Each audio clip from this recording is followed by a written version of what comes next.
Hey folks, it's Patriot Nurse. Thanks for joining me today. In this video, we're going to discuss the news that's come out this week that Pfizer had a major factory that was damaged and they're anticipating medical shortages. So various different prescription medications, they're expecting not to have them for some time.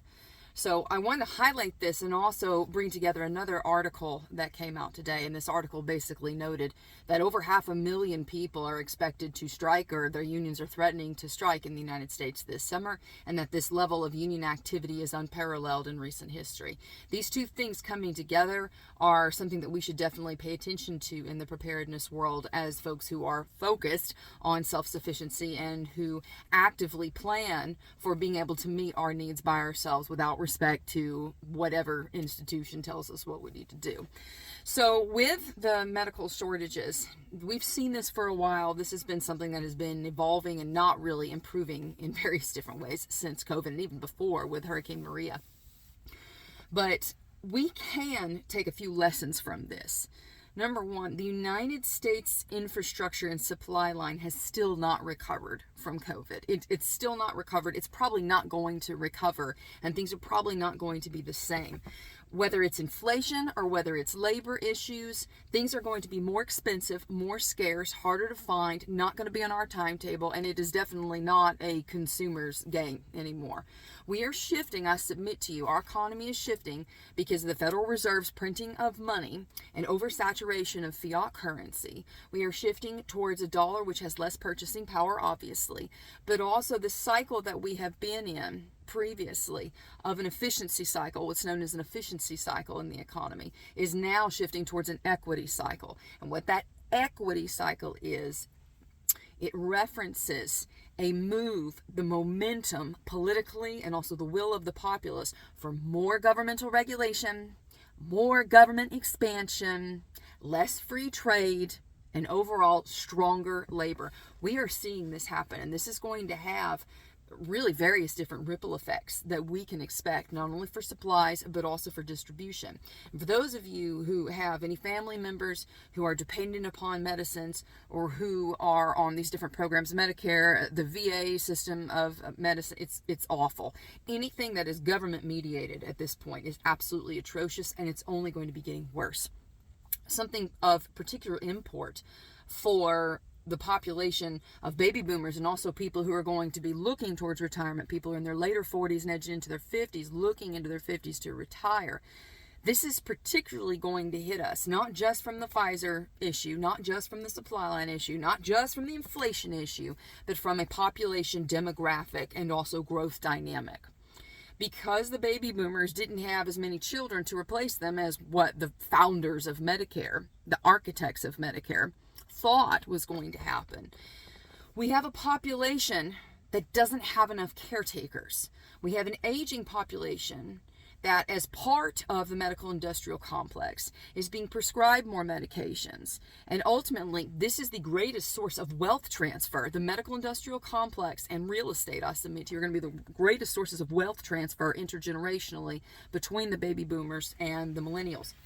Because as the baby boomers are getting older, unless they are embracing self-sufficiency, embracing their own health care, embracing personal responsibility of their own health care, they are going to become dependent upon a system which is now more crippled from a logistics standpoint, from a labor standpoint, and from an inflationary cost standpoint to give them care.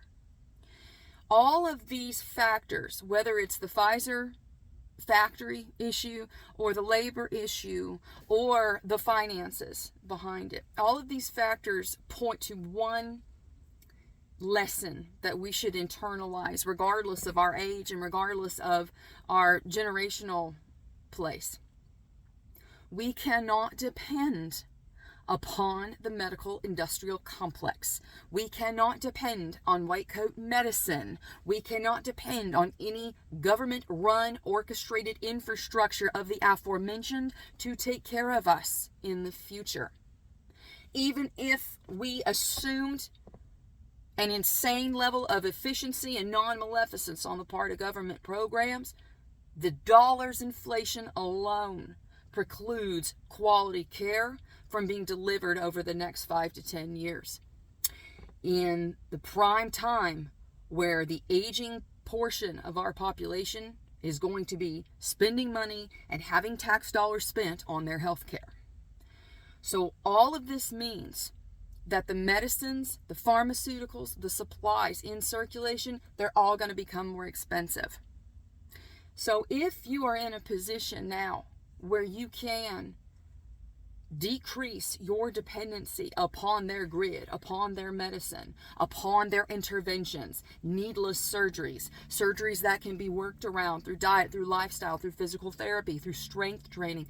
If there is anything that you can do to not need them, let me encourage you to consider that and to do some research as to your particular situation, as to what options you have that don't involve pills, that don't involve getting cut on, that don't involve trips weekly, monthly, to pee in a cup to have somebody tell you you've been a good slave so now you can get your prescriptions. They're not your friend. Dependence is never the friend of the needy. So what can we do about this? If you are someone who regularly uses pharmaceuticals, let me encourage you to research, to talk to alternative second opinion healthcare providers who can give you a well-rounded assessment of your current treatment plan and maybe suggest some options for you. Whether it's changing your diet, whether it's adding supplements, whether it's supporting your body with the nutrition that comes through herbal medicine. One of the ways that herbs work, in fact, is functionally because they are superfoods. Herbs work because they are superfoods. So becoming more self-sufficient involves educating yourselves and ourselves on the ways of old. I'm a master herbalist and I still educate myself. I still read up. I still learn every day. I still learn something new, and I am learning. That's a lifetime of learning. So let me recommend to you a few resources. If you go to my website on the bookshelf portion, patriotnurse.com website, you can see the books there. You need to turn off your ad blocker so you can see everything, but I've got the bookshelf resources there so you can see the books that I recommend. Also, if you'd like to embrace self-sufficiency and get better trained, you can take a course with me online. It's 4 hours. It's $129. You can find that link down below. You don't have to go to a school to be an herbalist. You can buy books. You can educate yourself. There are plenty of opportunities for that. I actually am teaching my last course in person of this year in Knoxville in a few weeks, and it's the Herbal Theory and Prep class with Patriot Nurse. There are prereqs, obviously, for that, which are listed on the website. But friends, we cannot depend on the past 40 years of lessons that have taught us just-in-time inventory is the way to go, because it ain't going to be there for us in the future. Even if the inventory was there, the dollar ain't going to be buying anything. Our purchasing power is rapidly evaporating. And so to shield ourselves from this reality, we need to return to the ancient path and the ways of old. And one of the ways that we do that is familiarizing ourselves with herbal medicine and the traditional modalities and traditional ways of healing, traditional ways of taking care of illness that did not require a bunch of letters and alphabet soup after your name. The Dr. Mom methods that work time and time again. I hope the video was helpful for y'all today. If you did enjoy it, I hope you'll subscribe to me here on YouTube, Patriot Nurse. You can also stay with me and support me on Patreon, Subscribestar, Cryptocurrency, and PayPal. I got links below. I hope you guys have a very, very blessed weekend. If you haven't gotten into a training class, again, my last class of this year and for the foreseeable future is coming up next month. I'm teaching 4 days of medical prep, 101, 201, 301. And then the following week, I'm teaching the herbal theory and prep with Patriot Nurse. So I think I have very, very few spots. We're down to single digits left in that. So if you're on the fence, you're going to need to dial that in. Have a very blessed weekend, y'all.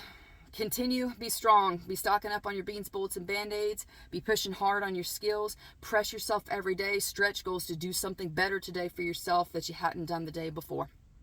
Have a blessed weekend. May the Lord bless and keep you all. For now, it's Patriot Nurse signing off. I'll see y'all later. Mwah! Bye.